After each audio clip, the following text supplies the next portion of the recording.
On August 20th, 1989, according to Lyle and Erik Menendez, who were 22 and 18 at the time, they went to the movies to see Batman, and when they returned home, they find their parents' bodies. Unsurprisingly, this makes investigators suspicious, but they're unable to find solid evidence that points to the brothers. Until the brothers start talking to their therapist. Lyle and Erik, overwhelmed by the stress of murdering their parents in cold blood, spill it all in therapy. They admit to shooting Jose and Kitty. And then Lyle threatens the therapist to keep his mouth shut.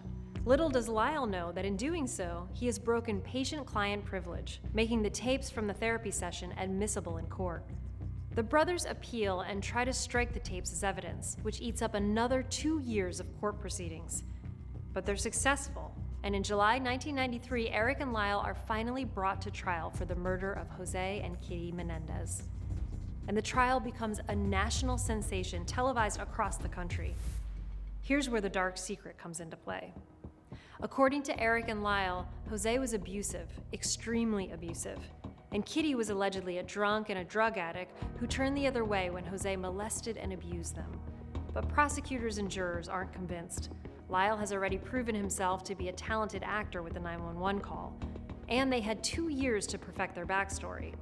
Amid the media circus, Erik and Lyle's cases are tried by separate juries, and both are ultimately hung. The judge calls for a retrial, this time off camera and out of the public eye. In 1995, trial number 2 begins. Again, the defense pushes for the abuse excuse, saying the cold-blooded murder was ultimately self-defense. This time, the jury isn't biting. Lyle and Erik are both convicted of first-degree murder. On July 3, 1996, almost 7 years after they murdered their parents, Erik and Lyle Menendez are sentenced to life in prison without parole.